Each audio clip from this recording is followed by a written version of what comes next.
नमस्कार मंडळी, आज आपण बनवणार आहोत अनारशी। तर त्यासाठी मी काय काय घेतलं ते तुम्हाला सांगते। आधी तांदूळ धुतले। तांदूळ धुतल्यानंतर सकाळी तांदूळ धुतले, संध्याकाळी ते वेळून टाकले, पुन्हा त्याच्यात स्वच्छ धुवून पुन्हा त्याच्यात पाणी ओतून ठेवले। असे 3 दिवस केले मी। संध्याकाळी पुन्हा धुतले, ते पाणी धुवून टाकलं, असे 3 दिवस केलं। आणि त्यानंतर मी ते स्वच्छ धुवून 3 दिवसानंतर तो स्वच्छ धुवून ते वाळत घातले, ते पण सावलीत। आणि ते वाळल्यानंतर पुन्हा आता दळून काढले मिक्सर। आता त्याच्यात आपण काय काय घालायचं ते तुम्हाला सांगते मी।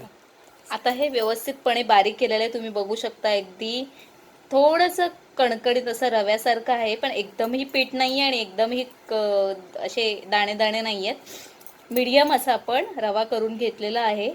आता ह्याच्यामध्ये पुढची रेसिपी आपण जाणून घेऊ। पुढे काय करणार आहोत, त्याच्यामध्ये आपण याच्यामध्ये गूळ घालायचं आहे। 2 वाटी तांदळाचं पीठ आहे, बरं, त्याच्यामध्ये 1 वाटी गूळ घालायचा, थोडीशी वेलची घालायची आणि ते पीठ मळून ठेवा।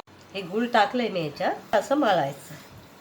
आणि हे मळल्यानंतर वेलची पावडर पण वेलची पावडर पण टाकली, गूळ टाकला, तर हे मळून काढायचं। या गट्ट्या सगळ्या मळून घ्यायच्या आणि पीठ मळल्यानंतर आपण ते करायला दाखवते मी।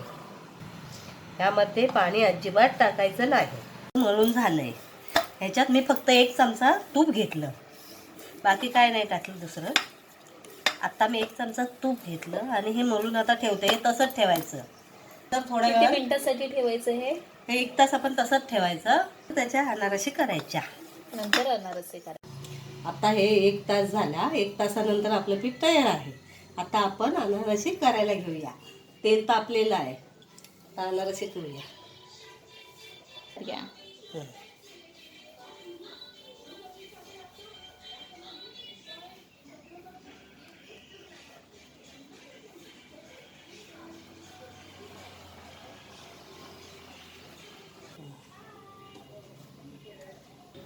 आता आपण अनारशी तळून घेऊया।